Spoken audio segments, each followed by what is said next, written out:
नमस्कार, हिमाचल अभी.com से मैं दिव्या। पेश हैं आज के मुख्य समाचार। हिमाचल में सितंबर के बाद स्कूल खोलने के संकेत, 70% सिलेबस के आधार पर होंगी परीक्षाएं।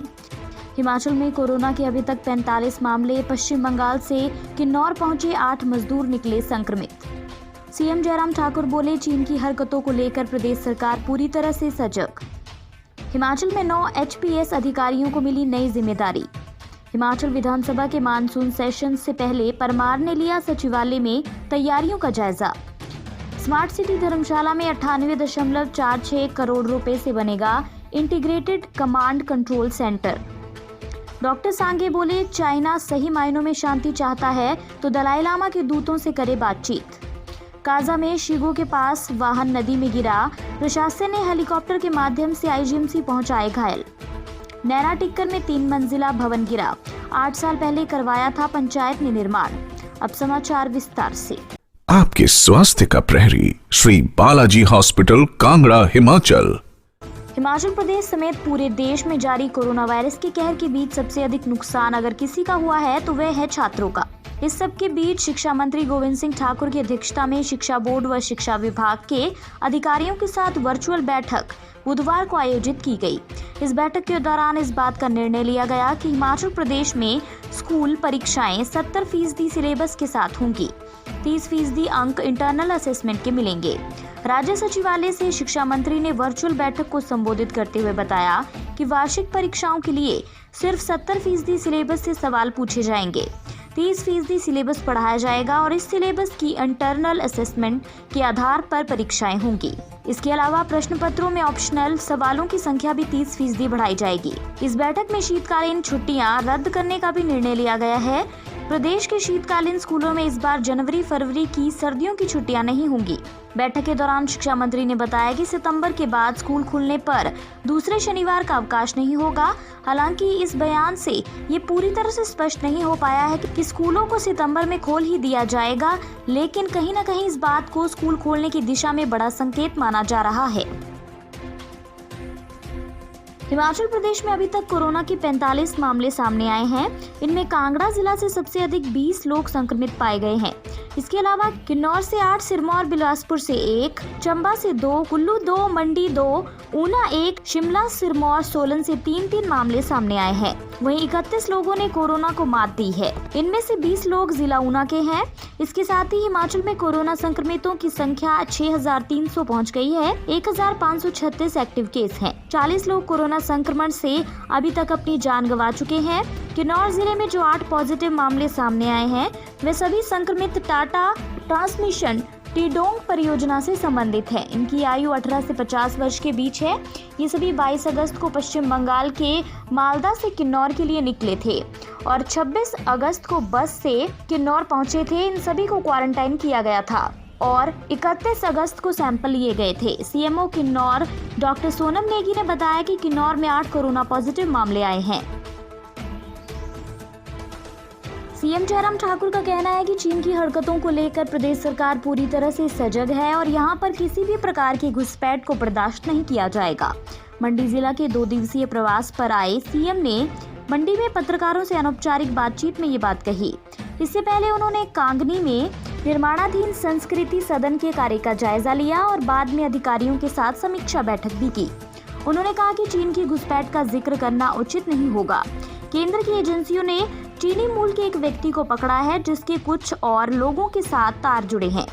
ये एजेंसियां मामले की जांच कर रही हैं। उन्होंने कहा कि इस पूरे मामले को लेकर सरकार पूरी तरह से सजग है और यहां ऐसी कोई परिस्थिति पैदा नहीं होने दी जाएगी। वहीं मंडी शहर को नगर निगम का दर्जा देने को लेकर सीएम ने कहा कि मानसून सत्र में इस पर चर्चा की जाएगी। प्रदेश सरकार ने 9 HPS अधिकारियों के तबादले कर दिए हैं। स्थानांतरित होने वालों में SP वीरेंद्र सिंह ठाकुर को कमांडेंट होमगार्ड मंडी लगाया गया है। पहले वे कमांडेंट होमगार्ड कुल्लू के पद पर स्थानांतरित होने वाले थे।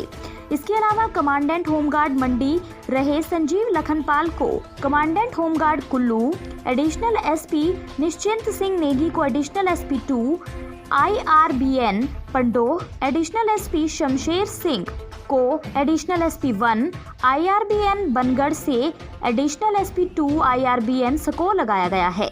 इनके अलावा डीएसपी मनोज कुमार को डीएसपी 1 IRBN बनगढ़, डीएसपी साहिल अरोड़ा को डीएसपी LR बद्दी, अजय ठाकुर को डीएसपी 5 IRBN बस्सी, सुनील दत्त को डीएसपी PSO BBMB तलवाड़ा और डीएसपी दिनेश कुमार को डीएसपी 2 IRBN सको लगाया गया है।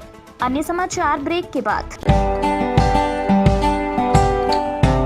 Shri Balaji multi speciality hospital Kangra, जहां आपको एक ही छत के नीचे मिले बेहतरीन चिकित्सा सुविधाएं, cardiology, laparoscopic, general surgery, neuro surgery, orthopaedics, paediatric, radio diagnosis, urology, gastroenterology, ophthalmology, pathology, medicine, anaesthesia और डेंटल जैसी अत्याधुनिक और बेहतरीन चिकित्सा सुविधाएं, 24 घंटे इमरजेंसी सुविधा, 9 बेड के साथ critical care unit, cardiac monitor और डिफिब्रिलेटर्स, सेंट्रल ऑक्सीजन लाइन और वेंटिलेटर सुविधा।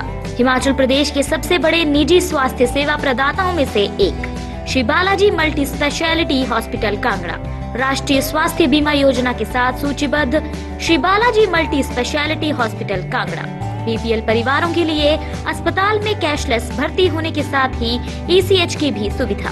हमारा पता Shri Balaji multi speciality hospital, Balaji Vihar, Ujjain, Kangra.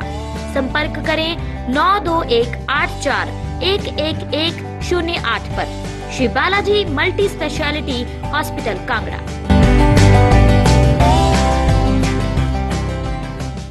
Himachal विधानसभा के 7 सितंबर से शुरू हो रहे मानसून सत्र से पहले विधानसभा अध्यक्ष विपिन सिंह परमार ने बुधवार को सचिवालय में सत्र से संबंधित चल रही तैयारियों का जायजा लिया। इस दौरान विपिन परमार ने विधानसभा सचिवालय के अधिकारियों के अलावा लोक निर्माण विभाग विद्युत के अधिकारियों को समय रहते सभी कार्य निपटाने के निर्देश दिए। विधानसभा अध्यक्ष ने कहा कि कोरोना महामारी के चलते हालांकि सत्र का आयोजन करना चुनौतीपूर्ण कार्य है, फिर भी विधानसभा सचिवालय इसके लिए पूरी तरह से सजग व सक्षम है। परमार ने विधानसभा परिसर में चल रहे अन्य निर्माण कार्यों का भी निरीक्षण किया तथा अधिकारियों को इसे समय रहते पूरा करने का आदेश दिया। शहरी विकास मंत्री सुरेश भारद्वाज ने आज बुधवार को DRDA के सभागार में स्मार्ट सिटी और नगर निगम की समीक्षा बैठक की अध्यक्षता करते हुए कहा कि धर्मशाला स्मार्ट सिटी में 98.46 करोड़ रुपए की लागत से इंटीग्रेटेड कमांड कंट्रोल सेंटर बनने जा रहा है, जिसकी सैद्धांतिक मंजूरी मिल चुकी है। जबकि शहर में आम जनता की सुविधा के लिए 60 करोड़ रुपए की लागत से पैदल यात्री अनुकूल सड़कें और स्ट्रीट्स बनाई जा रही हैं।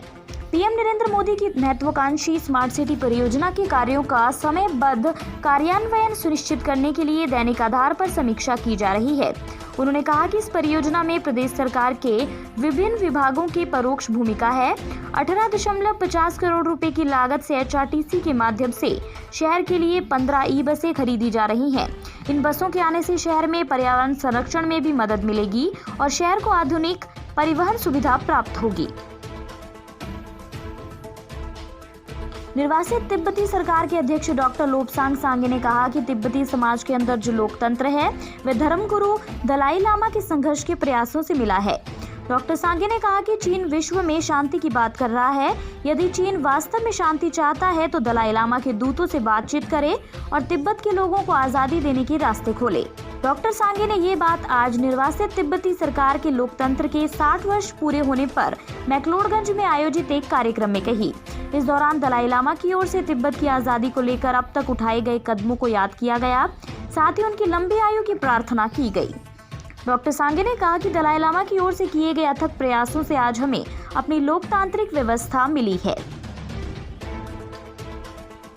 लाहौल स्पीति के काजा उपमंडल में एक वाहन के नदी में गिर जाने से 2 लोग गंभीर रूप से घायल हो गए हैं। गाड़ी काजा ताबो मार्ग पर शीगो के पास स्पीति नदी में जा गिरी। गाड़ी के बीच नदी में फंसने से रेस्क्यू करने में दिक्कत हुई। प्रशासन ने लोगों की मदद से घायलों को रेस्क्यू तो कर लिया, लेकिन चोट लगने व पानी ठंडा होने से गाड़ी में सवार लोग गंभीर घायल हो गए थे।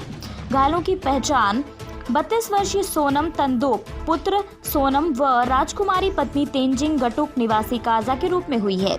घायलों की गंभीर हालत को देखते हुए स्पीति प्रशासन ने प्रदेश सरकार से हेलीकॉप्टर की मांग की और घायलों को रेस्क्यू कर IGMC शिमला भेजा गया।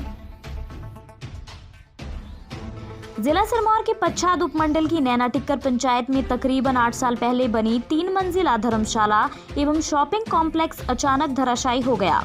गनीमत रही कि इस दौरान कोई जानी नुकसान नहीं हुआ है। 3 मंजिला भवन के गिरने से साथ लगते मोहनलाल के मकान में दरारें आई हैं। इस भवन में कोई नहीं रह रहा था। इस भवन की पहली मंजिल खाली थी, दूसरी मंजिल में दुकानें बनाई गई थी, जबकि तीसरी मंजिल का कार्य अधूरा था। सुबह अचानक ही भवन जमींदोज हो गया। इस भवन को पंचायत की ओर से बनाया गया था। जब ये भवन बना था तो उस समय ही इसकी गुणवत्ता पर सवाल उठ रहे थे। इसके बाद इस भवन को अनसेफ भी घोषित किया गया था, लिहाजा इस भवन में बनी दुकानें खाली थी। गनीमत ये भी रही कि भवन गिरने के दौरान कोई इसकी चपेट में नहीं आया, वरना बड़ा हादसा हो सकता था। इसी के साथ आज के समाचार यहीं समाप्त होते हैं। धन्यवाद।